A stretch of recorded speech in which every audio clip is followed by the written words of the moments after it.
Hi guys, this is Carrie. You're watching A Crone's Life. I thought I would do a monthly wrap-up. I don't really know what to call my monthly things. I guess a wrap-up is fine.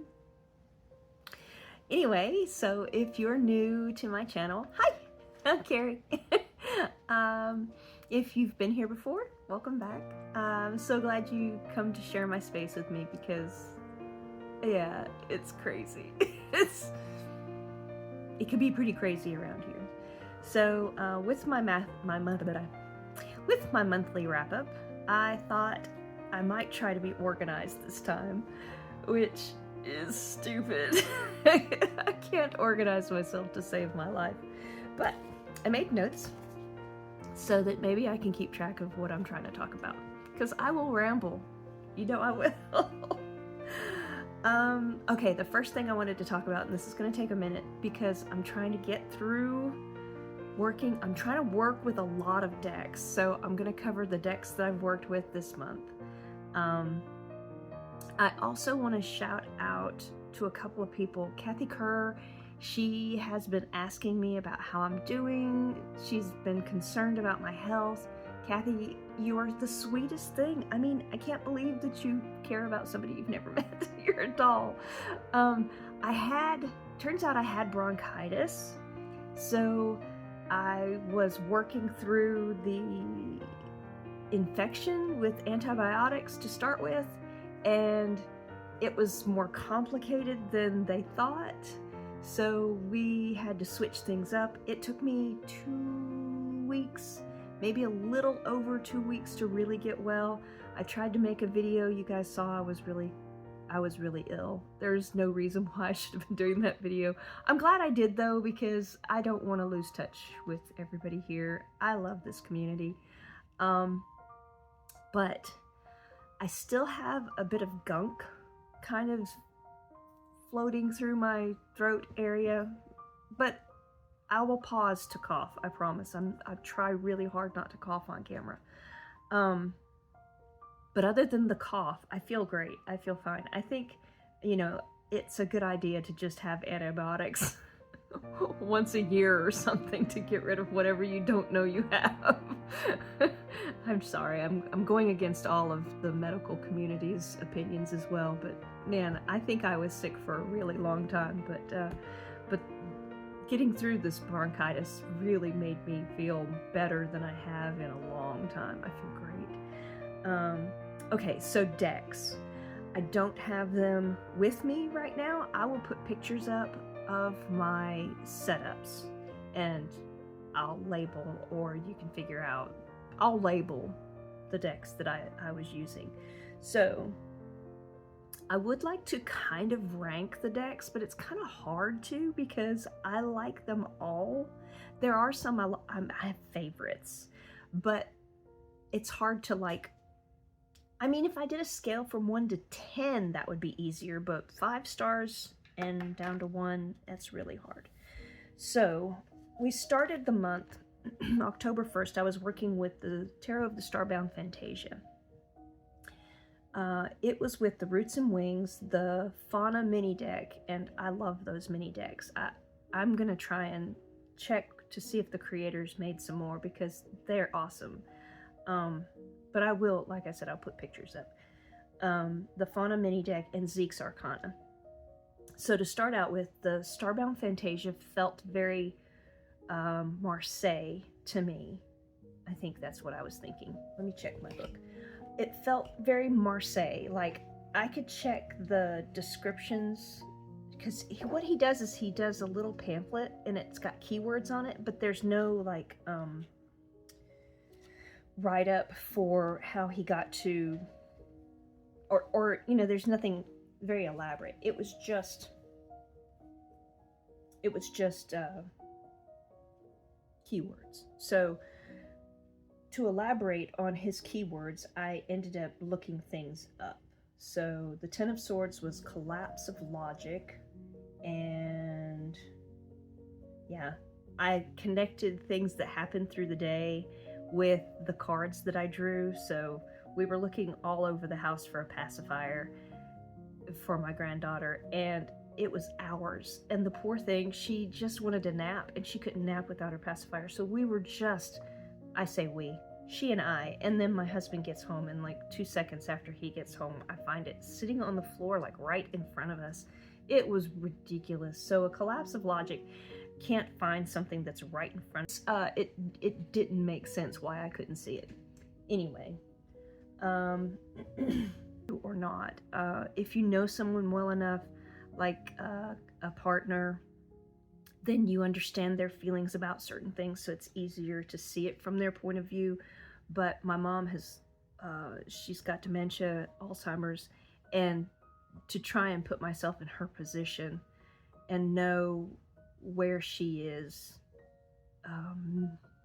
emotionally is hard, because sometimes she feels like she wants to leave the manor, and she wants to go and travel around and have a day out, and sometimes she's afraid to leave. So I'm never able to just put myself in her position and know what we're going to be doing or what she's going to be feeling that day. So I was thinking a lot about my mom at this particular time. So yeah, I feel like the Starbound Phantasia, there's a lot of Marseille to it. I love that deck. I love the vibrancy. I love the life that's in it. Even before I started using it, it just came to me with a certain amount of energy. And some decks, I feel like I have to kind of charge them by spending time with them and putting a lot of intention into the cards, working with them to kind of generate not a personality, but a spirit to it, to really awaken the spirit in the cards. But this deck came to me fresh. It was just raring to go, and it's so full of life that I do absolutely love the Starbound Phantasia. I worked with it for a while before I got the Ellis Deck, because that was a reprinting that he did for the Ellis Deck. And I wanted the Ellis Deck for years, so I got on the pre-order list, but he was able to send me the Starbound Phantasia first. So for the weeks before I received the Ellis Deck, I was working with the Starbound Phantasia, and I really have, I think I have a really nice relationship with that deck. The Roots and Wings, love that deck. I mean, I hope everybody watching this video knows the Roots and Wings. It's Catherine Ralls, R-Y-L-L-S, I think. But she has beautiful artwork. I mean, it's watercolor, it's contrasty with the paper, it's white background, and then she has these stark black lines that outline her watercolor. It's beautiful, and the keywords are poignant, and she has multiple keywords, so it gives you a good opportunity to go different directions with a single card, but not vague. Yeah, so the Roots and Wings definitely is right up there with some of my very favorite decks. I can't say enough good things about that. Even the cardstock feels exactly like I want it to feel. It's very rose petally. I know a lot of people don't like the rose petally, but for me, it almost makes it, I don't know, it makes it more like a person. That sounds so crazy, or like a, I don't know. It gives it like a.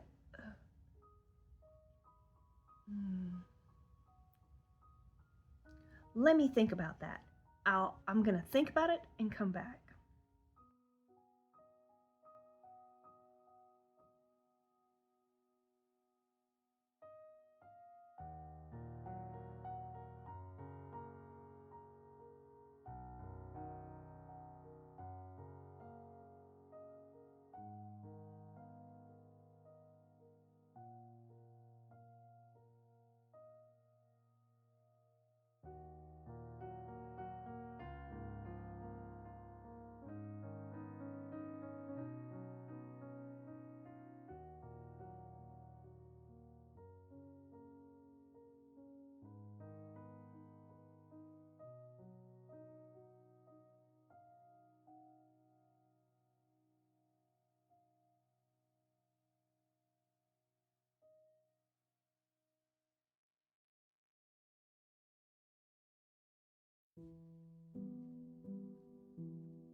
Okay, so I think what I'm trying to say, this is the Phases and Forests, but it's the same cardstock.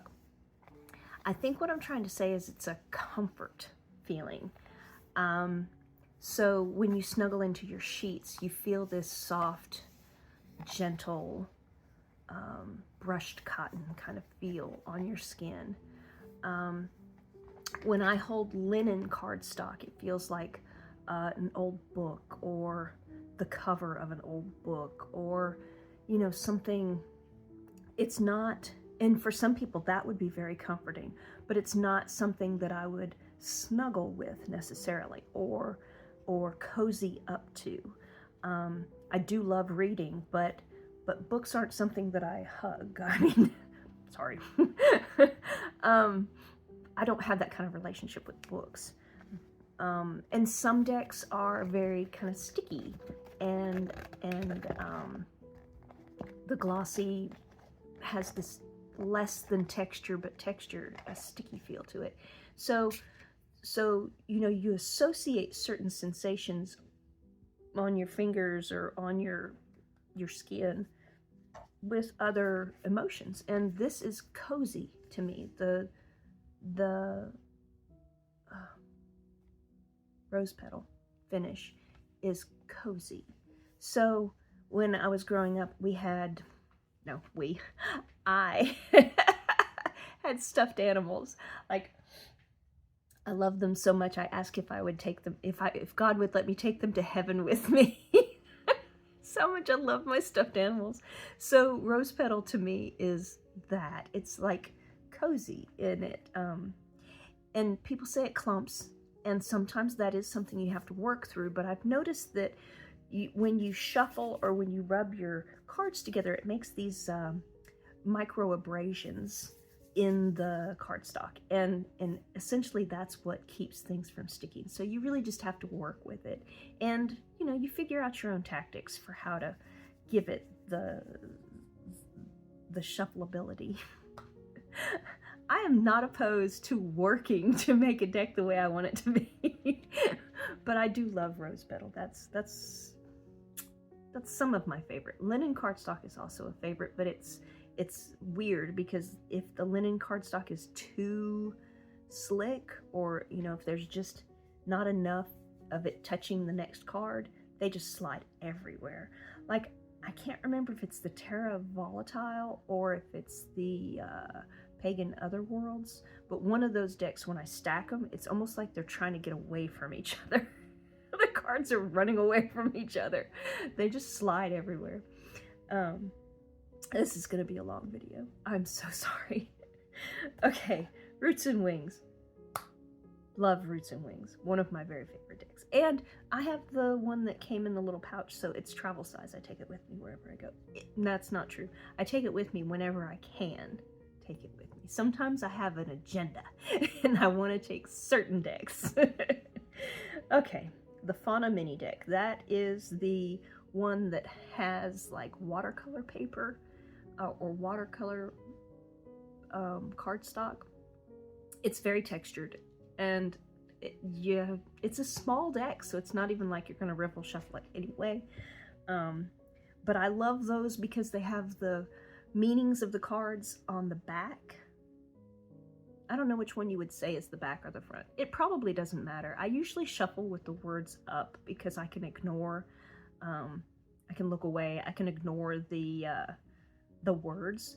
But if I'm shuffling with the picture up, I have a tendency to pay attention to colors. Like, that's where my eye is drawn, is to the picture. So anyway, but the words on the back, I really like having that because also traveling, I don't have to carry around a giant guidebook. It's all put together. So the Fauna mini deck, I really, really like that one. Zeke's Arcana, I may have mentioned this in another video. I'm pretty sure I did. I know you guys don't watch every single one of my videos, so that's fine. But Zeke's Arcana seems to be a very independent deck. It didn't seem to like to hang out with my other decks, and maybe they just weren't the right ones, but it did its own thing, and it kind of didn't... It spoke very specifically to me, but it didn't play well with others.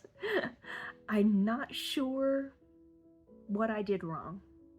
I may have to just try different decks with it, and I'll come back around to Zeke's with my layouts. But we're going into winter. We're going in from fall here to winter, and I'm not going to want to work with Zeke's during the winter. It's too pink. Anyway, I do like Zeke's a lot. I just wonder if maybe it doesn't want me to put it next to other cards. So that's its personality, and maybe I just haven't found its partner yet. So okay, that week is done. Hopefully I've put the pictures up for you to see how these guys look together. You may also wonder how I chose these decks to go together. So basically I chose a day where I went through all of my decks and I took out summer and spring feeling decks. Basically, if a deck just felt summery or spring-ish, I put it aside. And then all of my fall winter decks I put back up on the shelf. Now, that does not count. Like this deck, I probably should put it aside. This was one that came from Kickstarter. It doesn't feel like a fall or a winter deck. I don't really know what it feels like, but it just came to me, so that's why it went up on the shelf. It may get moved, but these are the exceptions, the ones that came to me after I already sorted between them. But once I got them sorted with the two parts of the year separated, then I just kind of placed the things up here, and as the weeks go by, I pick what catches my eye. Yeah, anything that just stood out to me, and I said, oh, well, these guys seem to be, you know, talking to each other. These look like they're going together, and I just kind of whimsically pulled decks from the collection that I have set up here. So the next week I have the Slow Tarot, which is brand new in my collection, and I love it. Like, I love it. I couldn't believe it. It's also a very slick deck. But the Slow Tarot has beautiful artwork, very relatable artwork. Then I used Between Worlds, and that's an Oracle deck that is AI collaborative. I really just want to say CGI because I'm old and CGI was always that. I mean, yeah, I just want to call it CGI because back when Disney did Aladdin, that CGI was what was coming into vogue. So, yeah, anyway. But Between Worlds is a wonderful Oracle deck. Again, I find myself really excited about Oracle decks when I'm talking about them, but I don't use them the way I use tarot. I feel like I get more in-depth information from my tarot than I do from my oracles, but I don't do the same kind of spreads. So anyway, but Between the Worlds, I do like that a lot. I also use the I-Ching. I can't remember which one it is. I think it's just called I-Ching. Again, the picture should show the image, and I'm pretty sure it's an older one. This was, I bought a bulk set of tarot decks / oracle decks from a woman off of, I want to say it was Facebook Market, like the Tim and Alan's tarot marketplace. I want to say it was that, but it could have also been at eBay, because I try to keep kind of, I don't know, I stay on top of that because I like to get used decks. I hate to, see things go to landfills. I don't know if you guys know I have an issue with landfills. Anyway, all of my junk goes to landfills because I don't live in a place that recycles anything at all. Maybe aluminum. They might recycle aluminum. I don't know. It's terrible. But I got a bulk set of tarot / oracle decks from this really kind woman. All I wanted from her was the Robert M. Place tarot deck, the Tarot of the Sevenfold Mysteries. So the whole bunch of decks that I got from her, I paid the price for this, for all of those. So, I got a deal.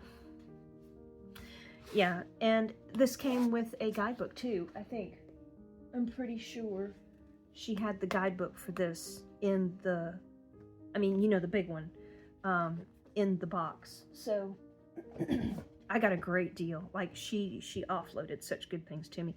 But the I-Ching was in there, and it's a black box with gold, a gold swirly thing on the front. And so I started using that. I've not ever used I-Ching before, I-Ching cards. But I do have several I-Ching decks, and I'm excited to get started. I think I just felt like I needed to throw it into my mix to become acquainted with how the divination works, and I love it. I like everything. Don't listen to me, really. I just do. I really do like everything. But, I categorize things, and it's too easy to just say, well, of all these things, this is great. Of all these things, this is the best, and all these things. But your little things could be a small little compartment of whatever. So, I don't know. I'm not a very good critic. Like, if I say I don't like something, then it might just be trash. Because, honestly, if I like everything and there's something I don't like, yeah, you're probably looking at junk. You're probably looking at something really bad. I try to find, or no, I just do find endearing things about a lot of things. Like everything. Okay. I got stuck. What I can tell you in my notes is that the Slow Tarot, Between the Worlds, the I-Ching, and then the last one I didn't mention that's part of that is the Haptic Tarot. Those 4 decks during that time were the best set of decks that I had. They all talked to each other. They all elaborated on each message. They made these wonderful, cohesive readings, and I loved it. I loved that whole week of working with those decks. Again, the Slow Tarot, Between the Worlds, the I-Ching, and the Haptic Tarot. It was amazing. I had a great week, and I will go back to those. I'm going to switch things out just because I feel like I want to. I want to try different things. But talk about a success story. That was the best. I love that.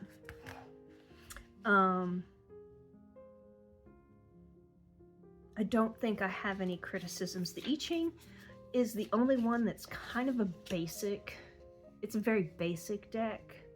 These others were slow, Between Worlds and the Haptic Tarot. They are all pretty, they have really good guidebooks, but they're pretty detailed. Like there's a lot of things to take in. The I-Ching was very basic with just the message, and you kind of have to pick from the message. As far as the card itself, it wasn't enlightening, like with a message from the card itself. It was just the message. So maybe that's what I should expect from an I-Ching. I don't know. Like I said, I haven't worked with I-Ching before, but that particular week was fantastic. So let's see. I'm trying to keep up with the dates, but it probably doesn't matter. The next set of decks was the Asherah Tarot, the Earthbound Oracle. Trying to remember the Earthbound Oracle right off the top of my head. I think I was struggling with this a minute ago.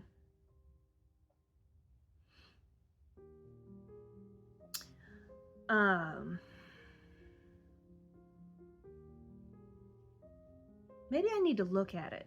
I should probably look at it and see which one that is. The Earthbound Oracle. I feel like I should just know it and it should pop into my head, but I'm obviously confused. The Fantastic Beings mini deck and the Ellis deck. So the Fantastic Being is again that watercolor cardstock with the message on the back of the card. That's the same creator, and of course the Ellis deck is the same creator as the Starbound Phantasia. Taylor Ellis, I think. Taylor? Pretty sure it's Taylor. Taylor Ellis.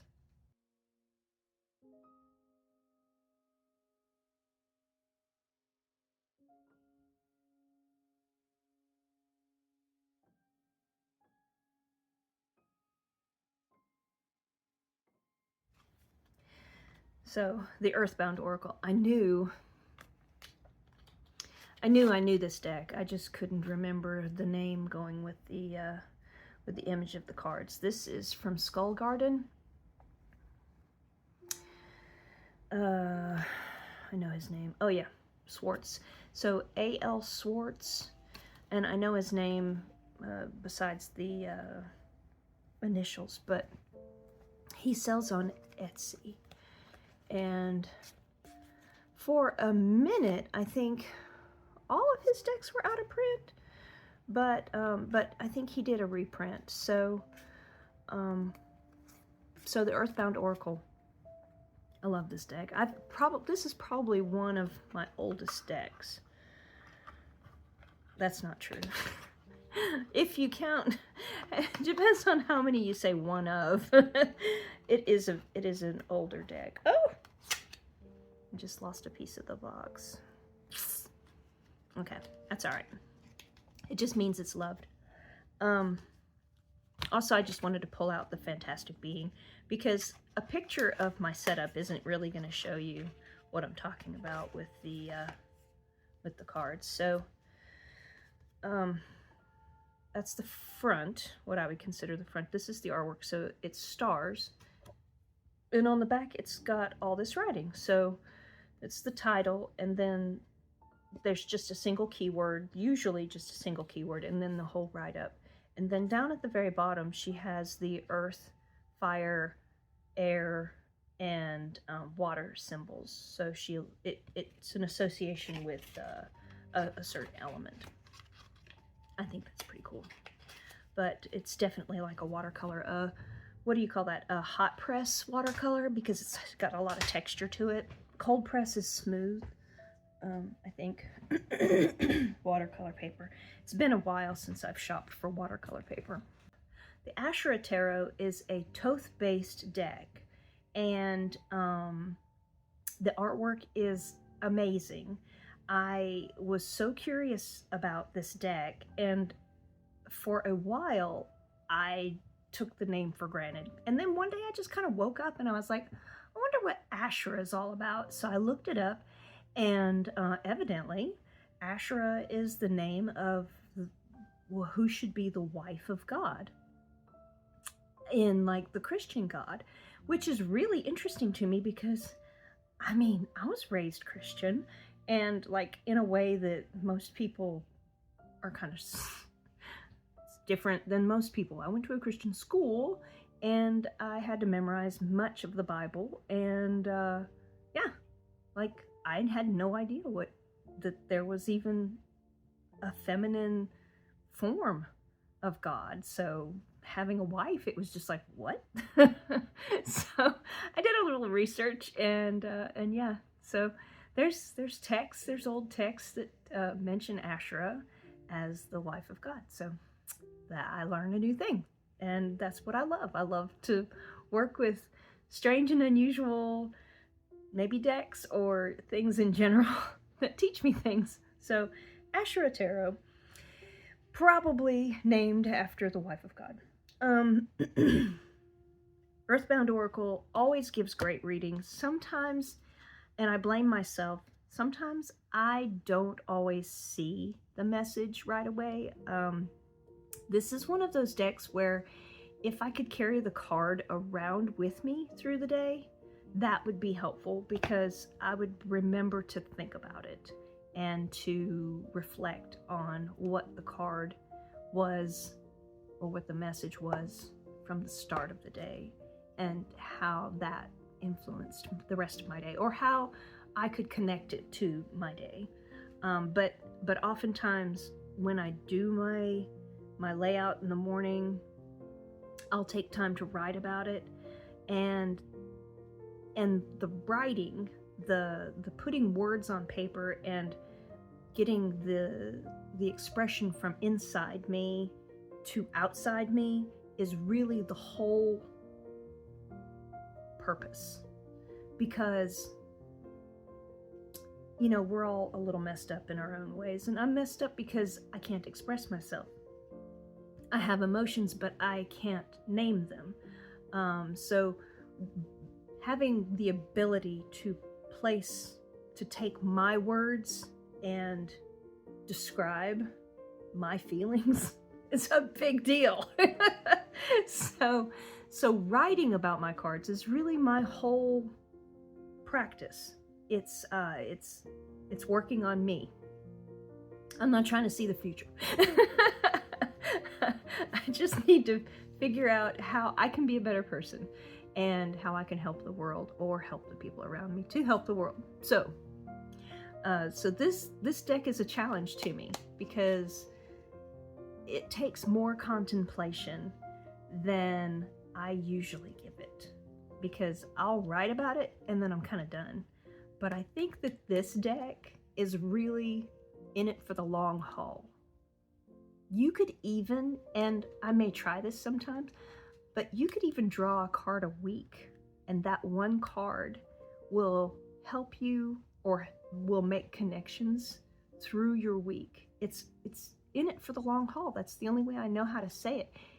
It's not an in the moment only kind of deck. It is in the moment, but that moment for this card lasts longer than most cards, I think. That's just me. But that's the Earthbound Oracle. The Ellis Deck, it seems to be more Rider-Waite-Smith in the meanings of it.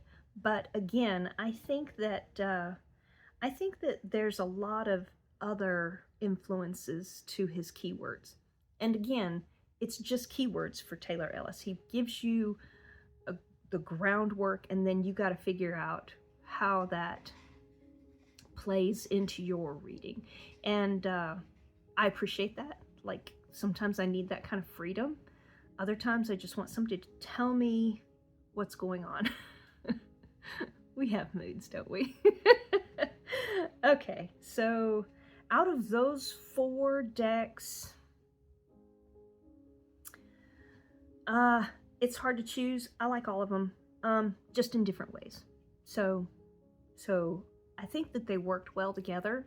They like to, you know, talk to each other, but I think they are very strong decks. They could stand on their own without any...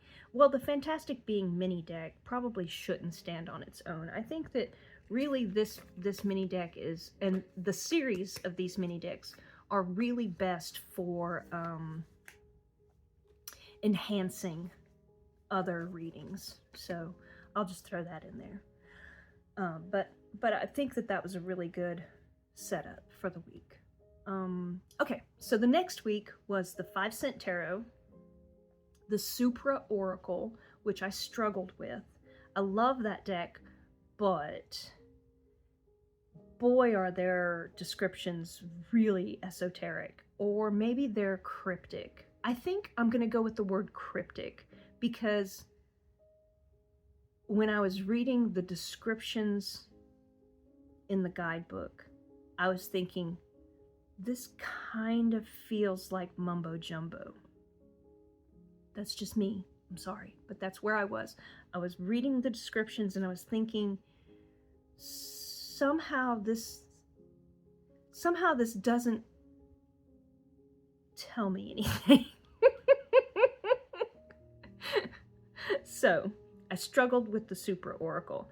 The Hollow Valley Oracle I've been working with for a very long time. I love that oracle. It gives you several different symbols on the card, and then it gives you the meaning for each symbol in the guidebook.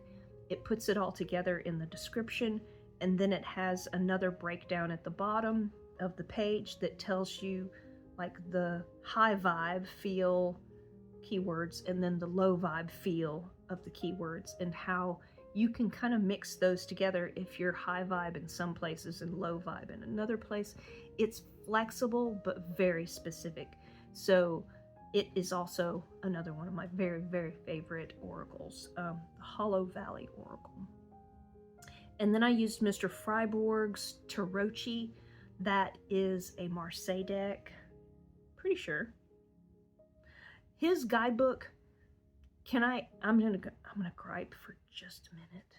So, I don't have it in front of me, but Mr. Friborg's Tarocchi guidebook is really small. It has gray paper, background paper, and then the letters are not stark black. So everything blends and I can't read it. It's small and it blends in with the background. What are you doing to me, Mr. Friborg? That's not nice. I feel strongly about it, so I'm going to show you. Okay.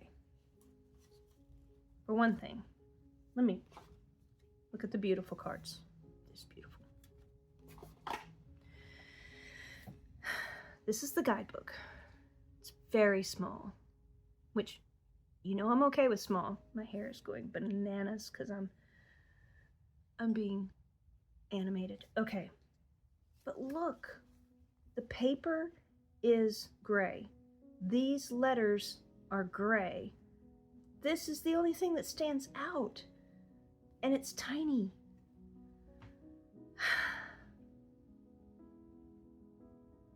I know, young people are going to look at that and go, that's not hard. I'm old. You see the thickness of these glasses? They only do so much. I had a terrible time with this guidebook. Yep. So, my only gripe with this deck was the hard to read guidebook. Everything else, it's gorgeous. Like, it's a pip deck. I mean, you know, it's a Marseille. It's gorgeous. I love this deck. But I do like a guidebook. I like to, like I said, I have a hard time putting words to my emotions and, you know, what I'm trying to describe. So I rely on somebody else to help me. That's how you get better, is you use and you obtain the tools that you need to get better. So All this with practice. The next week, and this is the end of the month, and it carried over a few days into November, was the Sugar Skull Tarot, the Slavic Folklore, Lenormand. So I have a Slavic Folklore Tarot. That's not the one I used. I used the Lenormand. And Fiona, look, I don't know. She also did, yeah, I don't think I have anything of hers sitting really close to me. But I'll have the pictures of it. She sells on Etsy, and the artwork is gorgeous, and there's a whole lot of creepiness. It's not a creepy deck, but there's hints of creepiness in this Lenormand that I thought was really cool to go along with the Halloween vibe. And so yeah, that one. So the Sugar Skull Tarot, the Slavic Folklore Lenormand, the Pvrgatorivm Heks by Mr. Friborg. Also, now that guidebook is fantastic, huge, and I could read everything fine. So it's not the person, it was just the guidebook. And then the Zombie Tarot I used for the 3-card spread. The Zombie Tarot absolutely reminds me of the movie Fido. I'm going to buy Fido because every time I think about it, I just want to watch it again. It's an all-star cast. It's Billy Connolly, it's Carrie-Anne Moss. I can't remember her husband's name, but he's a huge actor. There's lots of really famous people in this movie. It's hilarious. It only gets 6 stars out of 10 or something on IMDb, but look, I love that movie. It's hilarious, but it's also a zombie movie, so there's a little bit of, conflict. But it goes with the Zombie Tarot so perfectly. I'm so excited. I can't wait to watch it again. But yes, those are the ones that I've used most recently before this setup. And I'll tell you about the Sugar Skull Tarot. I like to use it when I am in a sketching mood because I feel like it encourages me to just put something on paper. I don't always know why I get the feelings that I get about these cards, but because maybe it's the colors or the very stark, almost block imagery of the cards. It's basic. There's nothing unapproachable about it. Sometimes when I look at the 3 Trees Tarot and everything, Adam Oehler's work, it's so beautiful and so pristine, and I love it, but it's kind of unapproachable. Like, I can't tell myself, oh, well, let me just draw that bunny rabbit the way he did. Let me just do what he does. Well, no, you don't do what Adam does because he's a professional. He's awesome. He's established artist. He's great. And everything's perfect. In fact, the Tarocchi that I was just showing you, I'm not going to look at these cards and say to myself, that is a gorgeous cup. Let me draw that cup. It's a little too much for me. I mean, yeah, I could, but that would be, a week-long project, and I don't want to do that. I want something fast. So when I have the Sugar Skull Tarot out, it has these really basic shapes and colors, and I can just say, let me just draw that church and have the sugar skulls in the stained glass windows. Let me just do this because you know what? I could do that, and then I can elaborate on it and make it my own. But it makes me feel like that, like it's approachable. It's something that I can wrap my head around and actually maybe do. So I like the Sugar Skull Tarot in that way. It helps me to bring out some of that, just get it done creativeness. The Slavic Folklore Lenormand, to be honest with you, I've only used it twice, like that week, and then when I first got it, I was working through it to see if it had a different feel. Lenormands really should not speak differently. Like, one Lenormand should read exactly like another Lenormand. So I was checking it to see if it had a different voice because it's based on Slavic folklore. It's possible that it had different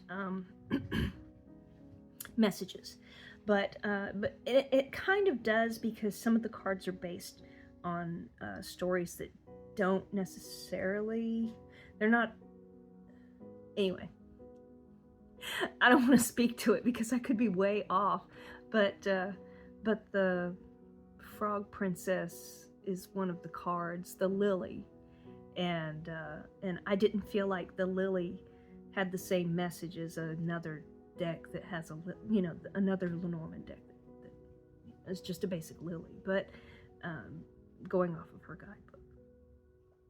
But my opinion is that if you have a Lenormand, every Lenormand should give you the same message. Not have a different voice. Like tarot, you can have different voices. I have voices, I have personalities all in these decks. I think Lenormand shouldn't be that way. That's just my opinion. I'll say that forever. That's just my opinion. Okay, so that was all my decks that I worked with. Where's my little piece of paper? So the middle of the month was when I went to Chattanooga for John's memorial, and we put him in the ground. So my brother passed away September, and he was cremated, and we had the memorial in September. But his wife, Anne, she had to find a place where she wanted him to rest until she passes away, and then they would be placed together. I don't think she wants to be cremated. I think she wants to just be buried. She's very Catholic, and I think that she's interested in a traditional burial. But she'll have John next to her when she's placed in the ground. But we had a burial service for John, and I had to take my granddaughter with me. And I say me, but it was Steve, myself, and Elena, and we traveled to Chattanooga. And it was the first time we've traveled with Elena. And we stayed overnight in a hotel. It was so much fun. Oh my gosh, we had a great time. But entertainment. So entertainment has been mostly Bluey, which is a cartoon that my granddaughter loves. And if you're going to travel, if you're going to do anything at all, you need to make sure you have at least one little thing that will do Bluey, like your phone or a tablet. You better find it on the TV. So I have watched a whole lot of Bluey this month. And I have to admit, it is a fantastic show. My background is in art and child psychology, child development, and I love that show. It's entertaining to kids, but it teaches parents how to play with their kids. It teaches parents how to get along with themselves, you know, mom and dad, and still take care of the kids, because we don't have instructions for how to do all the crazy things we have to do as parents. But this show really lays a good groundwork for being a good parent. So anybody who has kids, I do like Bluey. It's more for you. It's entertainment for them, but it's a lesson for you. Bluey. And I've already mentioned Fido. I'm going to buy Fido. I know this is not in October, but I thought about Fido for the whole freaking month. Well, not the whole month. I thought about Fido for at least half the month because I was sick and I was thinking about all the things. I built a fairy house, and it's just a practice fairy house. This is also entertainment because I was trying to get back to basics. We're going to go into that in another minute. When I was a child, I used to build little houses out in the yard for the fairies to live in. And I can't tell you that I ever really believed in fairies, but I think I was enough into it that it didn't matter if I believed in it or not. I would just do it. Like, I was whole hog. I was 100% making a fairy house look perfect and have everything they need to live their best fairy lives. So I thought to myself, you know, why don't I do that now? I mean, that was so great and fun and so exciting when I was a child, so why not just continue? So I picked up some cardboard and just made a fairy house. I did not try to make it perfect because I just wanted to practice and see how can I throw something together, and next time, how can I make it better? So I made a fairy house. I put it outside. It's got lights on it, and the trick-or-treaters enjoyed it. So we had probably 8 to 10 trick-or-treaters. We don't get that many. We're in a secluded kind of neighborhood. But the kids that came by thought it was really cute. And I'll put up pictures, hopefully, somewhere, of the final product. And it rained on Halloween, so my house got all wet. But it's okay. I meant for it to get, you know, weathered and everything. The next one I build, I'm going to do a much better job. I have 3 tree stumps in my yard, and I just want to put them on the tree stumps. So maybe the next one will be smaller too, because this one was like a 2-3 story house. There's an attic and then 2 stories. And so I could make a smaller house, and then I could just do more, you know, kind of detailed stuff. Spend more time, you know, on details rather than the large bit of it. So the fairy house took up a lot of my time. It was very entertaining. Had a lot of fun with that. And my granddaughter really liked us making the furniture. I made a little cardboard table. I made a little bed. We painted designs on the bed. Made a shelf unit that just sticks to the back. I made a little chair that I didn't use because I ended up using champagne. It's not really champagne, it was just some beer, but it's one of those champagne metal cage bits. That was the stool instead of a chair. I just didn't want to upholster a cardboard chair. I didn't feel like being that extra. So the fairy house, that was a lot of fun. And got her involved, and she was able to just destroy, and we would rebuild and destroy and rebuild. We'd had a great time. But the fairy house was a big thing, and I put this in the section of entertainment, but I'm learning about land spirits. I've seen a ghost in the house, and she just, you know, she just reminded me that this land, this property that we're on, you know, there's a lot of history here, and maybe I should start being a little bit more respectful to the house and to the land. So I'm researching to see like what kind of things I can do. And there's very simple things like just thanking the yard for, you know, I don't know, being here. Thanks for letting the grass grow. And, you know, thanking the trees, just, you know, being appreciative verbally and outwardly. Thanking the house as I walk in for standing. It sounds so funny when you say it out loud, but at the same time, I mean, these are things I've never done. In fact,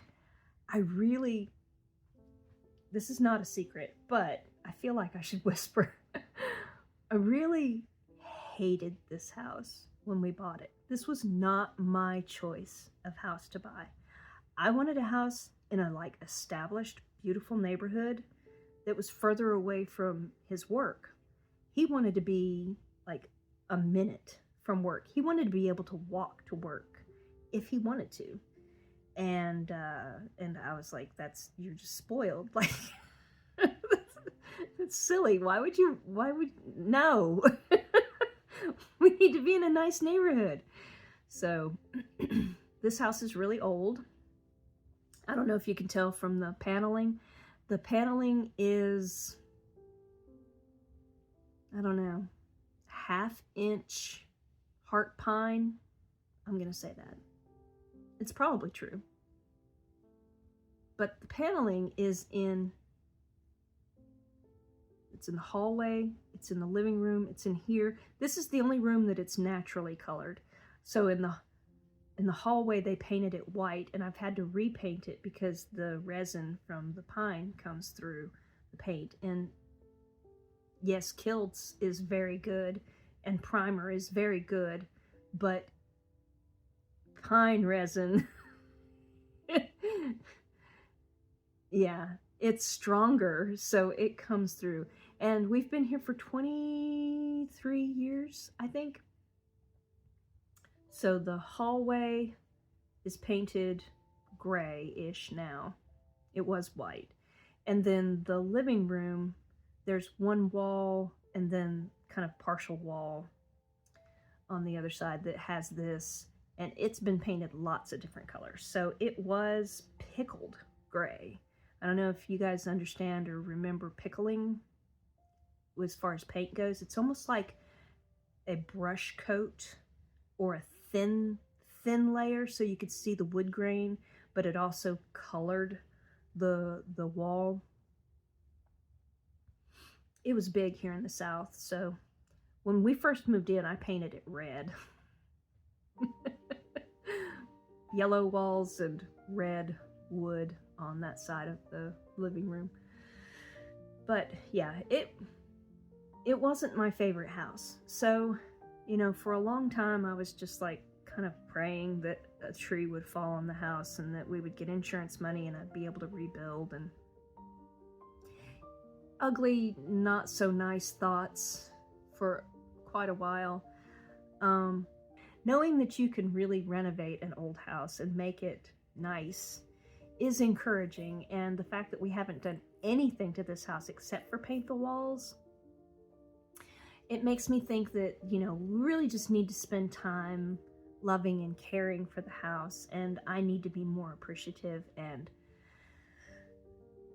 you know, my superpower is love. I think all of our superpower is love, and if I just throw my love and my energy into this land and this house, it will reward me with maybe better health, no more bronchitis, and better responses to allergens. I don't know. I'm wishful thinking maybe, but I also think that, you know, our brains are really, really strong. Like we have the ability to do things that we just don't even understand. And so I feel like respect and gratitude and love, if I pour that into the important things, then I'll just get good things back. So I don't think it's a waste of time. I don't think it's a waste of energy. I think I just need to try and start doing it. So as maybe at this point, a form of entertainment is learning about the land spirits and all the plants that I have in the yard on our property. And I've made bundles of botanicals that I hung out for Halloween, and I'm drying them. Yeah, it rained. I don't really think it bothered them, but I'm just saying that was kind of funny. I was doing everything required dry weather, and then it rained. But we've had a really dry year, so I just I'm not sad about the rain. I just thought it was funny. But I have these bundles, and I've researched a lot of the plants that I put into the bundles just to see like its metaphysical meanings and maybe old medicinal uses and things like that. So that's been kind of fun. I've enjoyed that. Spending time outside, I'm spending a lot more time outside because of my granddaughter. We like to play on the deck. I collect little boxes that you can pick up, you know, anywhere. People throw away cardboard. And we just do stacking block kind of box things out on the deck. I keep the deck clean these days, which I used to just let the leaves pile up because I don't go outside much. But we have these little chairs that she can get in and out of, and we sit on the deck. I have a fire pit that I burn leaves and sticks and the boxes, if the boxes get old. I just throw them in the fire pit, and we have a little bonfire, and that's fun. So spending time outside has been nice. as a form of entertainment. So there's that. My husband likes to work in the yard. I really hate it, but I'm going to try to get better. And that's not necessarily a form of entertainment, but that's moving on to my work list. So the number one thing on my work list, and it's the lowest priority, so it's terrible. It's what I want to do the most, but I have to do everything else first. So it's the cottage. So I have a cottage on the side of our house. So the closest neighbors are on that side. The cottage is on that side. And 600 square feet of concrete floor, plywood walls, fluorescent lights. It's terrible. It needs work. I do have some furniture out there. Some people had rented that space. My daughter and her husband rented the space for a while. They didn't pay rent, but you know, they rented it. So it needs to be cleaned, and I'm going to be cleaning it. That's part of my work. Not entertainment, just nose to the grindstone work. Excuse me. So I have to get some concrete cleaner. I think I can do that pretty cheap. I think you can take basic household items, pretty hot water, and concrete can get pretty clean. So I've got to clean the concrete. I have to take mold blocker and spray everything. I have to block the mold through the whole place and really get around the seals of the windows. That cottage smells very strong of mold, and I don't want that to come back. So if I have to do multiple treatments, that's going to be on the agenda. So that's the only thing I can really be doing without spending money, is cleaning and mold blocking. I might have some foam sealer that I can use in certain places around the cottage to make sure that the humidity doesn't come back in immediately. You know, it needs to be sealed up. It needs to be energy efficient as best I can before I spend money on it. My husband is talking about staying here in Mississippi in this house after he retires until we're ready to move to New Zealand. So he's like talking about dumping a lot of money into the house and the cottage. And I was just thinking we were gonna like rent different places until we move to New Zealand. I don't know. We'll probably keep this house though. I mean, that's the reasonable thing, right? I don't know. I'm just being realistic. It's almost paid for, so why have another expense? I don't know. That's not entertaining to talk about. I don't want to think about it. But the cottage, I'm going to take it one step at a time. So I'll be cleaning the concrete. I'll try to clean the walls. I can't do the ceiling without a ladder, and I'm also very clumsy. I'm afraid of killing myself falling off of a ladder. So I'm going to let people help me with the ceiling. But I can definitely spray mold blocker on the walls and the floor and try to seal up anything around the windows that will, you know, seal. Let's just seal the windows. We're going to have to buy new doors for the building, for the cottage, because yeah, those are just really old. I don't know what year the cottage was built. The house was built in 1945. So the cottage was probably built in the 80s, I want to say. I think that the last guy that owned the house, of course, 20 some odd years ago, his mother died, and or maybe both of his parents died, I'm not sure, but when his parents passed away, he had the cottage built to put their antiques and furniture in there so that he could store it. It was never meant to be like livable space. It's really just storage.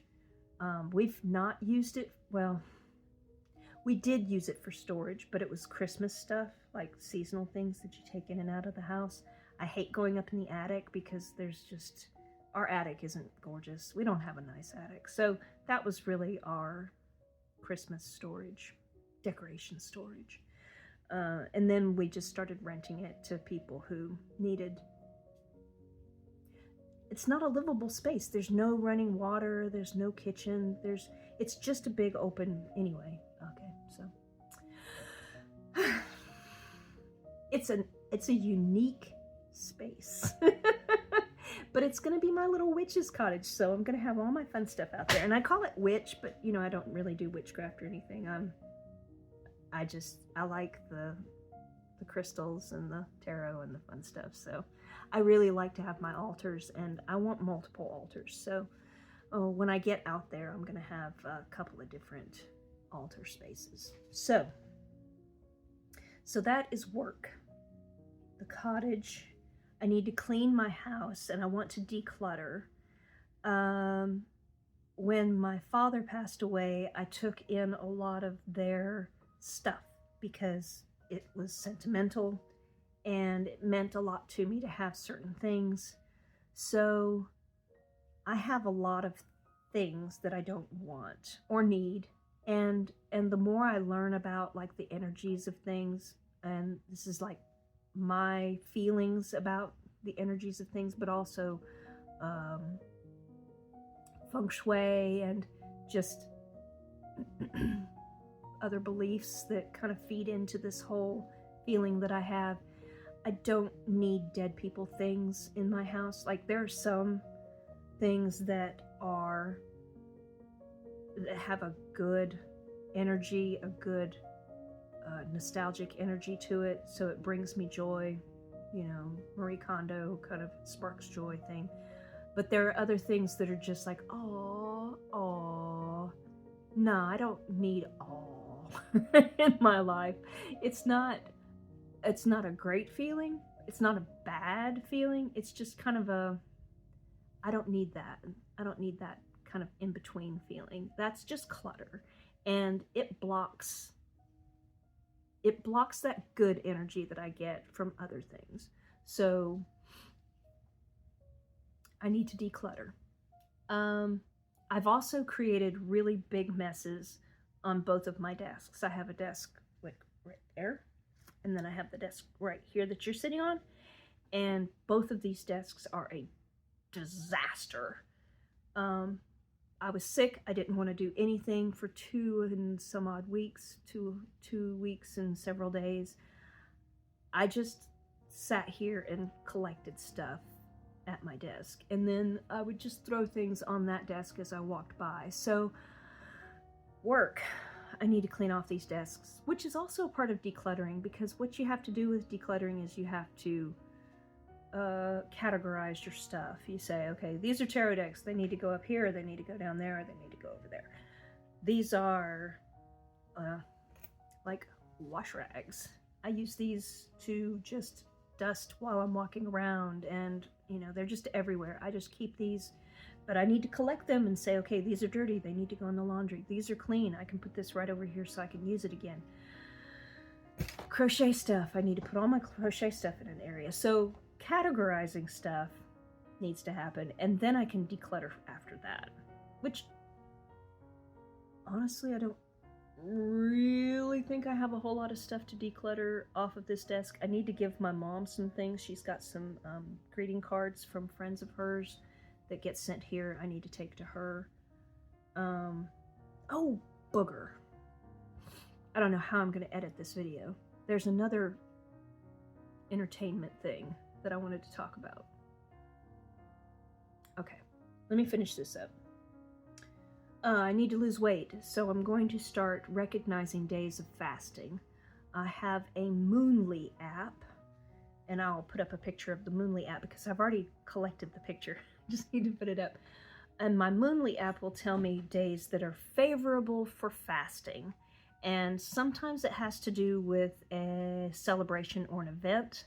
Sometimes it just has to do with how the planets are aligning and who's in retrograde and so on and so forth. that's probably a better time for fasting than others. So I'm going to try to follow that and fast on certain days.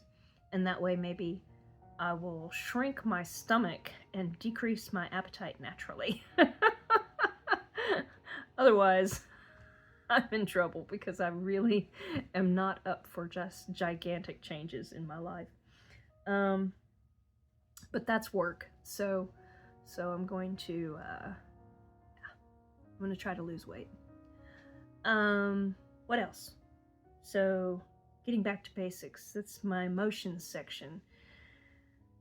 I want to try and remember and maybe tell you guys about why I started doing this. And I think that at the end of every year, I have to do this. I have to remember.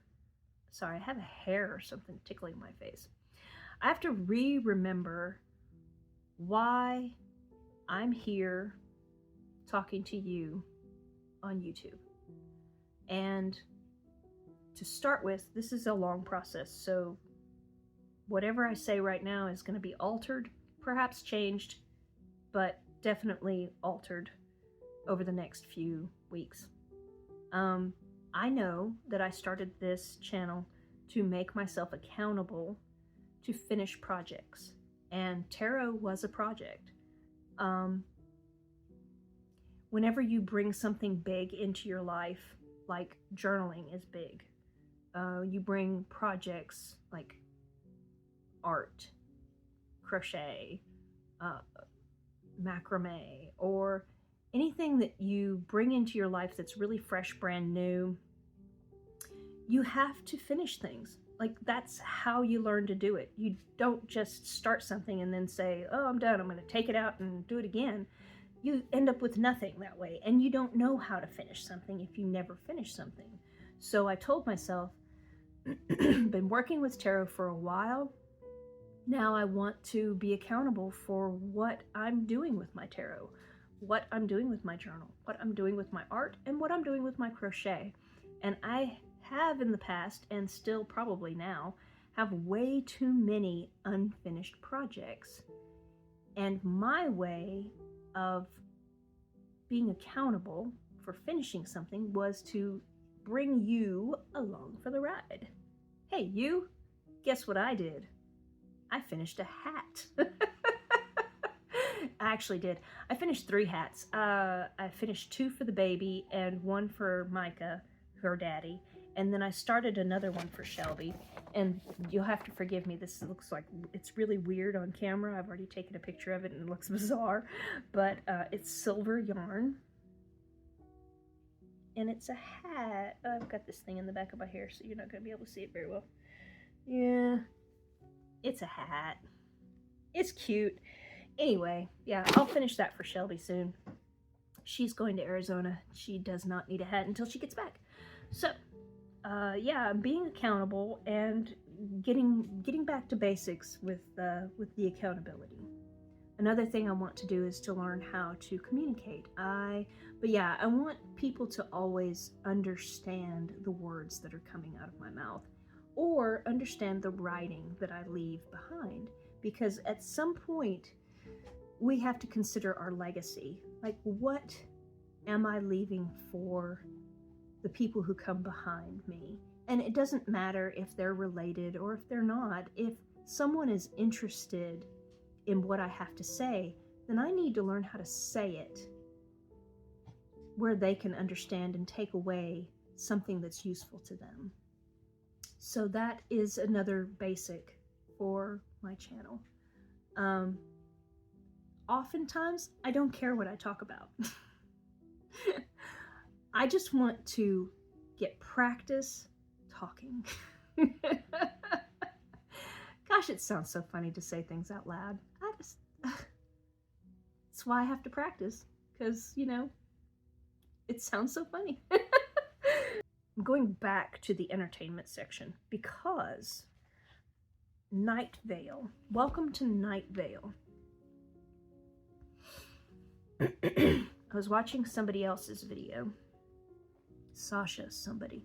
I think she's the creator of the Ask Olga Oracle. Anyway, she created the deck for her grandmother who passed away. And I think she was doing her dark decks for the winter season, just telling us what she likes to use for winter. And there was this deck, which is the Welcome to Night Vale deck. Wait, there's another word for it too. There's Hawthorne. Maybe it's the creator. Maybe I'll look it up. But this deck, when I saw it on her channel, and you guys know this feeling, it's like, ooh, that's a cool deck. Like, I need that deck in my life right now. And we were traveling. Okay, let me look it up. Welcome to Night Vale. Welcome to Night Vale. Now, throw in the word tarot. Okay. Topato Company? No, that's a different one. But this is the Hayworth Tarot deck. Welcome to Night Vale Hayworth Tarot deck. Okay, guys. Number one. I had no idea what Night Vale was. Welcome to Night Vale. Had no idea. I just saw the deck and I said, oh my god, I love that deck. I have to have that deck. So, this is going to be like the hardest thing to explain. I saw the cards. And I said, I have to have this deck. So we were traveling and my husband drives and I'm sitting in the passenger seat just watching that video, and I said, baby, I have to have this deck. And we're trying not to spend money, so I don't like to ask for things. I'm just like, okay, well, I can wait, I can put it on a wish list, I'll do whatever. You guys know I spent a lot of money on Kickstarter, so I kind of feel like I've fulfilled that whole anything that I needed for tarot. I've claimed it. But I wanted this really bad, and you can see it just looks so crazy and different and almost perfect. I just love it. And he was like, no, it's okay. You can go ahead and just check to see the price. See what, go ahead, check it. So I was like, okay. The first thing, of course, that pops up was eBay, because like I said before, I like to get used decks. And so this person was selling this deck on eBay for like $20. I said, holy moly, $20 is such a great deal. And I think it's only like $4 shipping. So heck yeah, I hit the buy button and it was on its way. And then when we get home from traveling, I was like, well, let me learn about this deck because I don't have it with me yet. And I need to know, like, why, what is this all about? I mean, this is a really creepy card. Oh, ooh. But why and what? And I found out that Welcome to Night Vale is a podcast. They have multiple media for hearing these stories. It's not chronological. It's just individual stories for each podcast. When I started doing the learning about Welcome to Night Vale, I told my daughter about it, and she said, oh yeah, some people have told me that I should actually listen to the podcast. It was recommended to me. So I was like, oh, okay. Well, if you listen to it, let me know how it goes.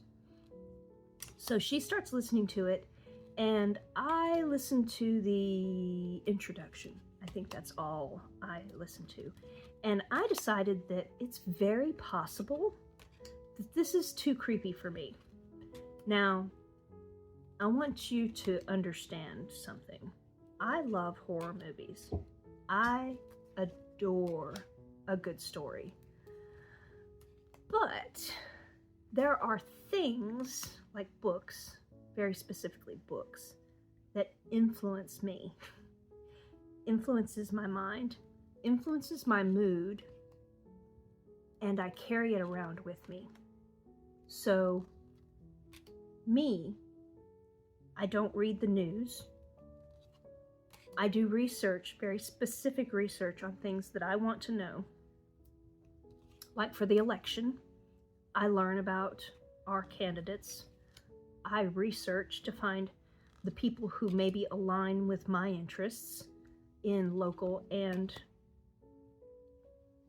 federal levels.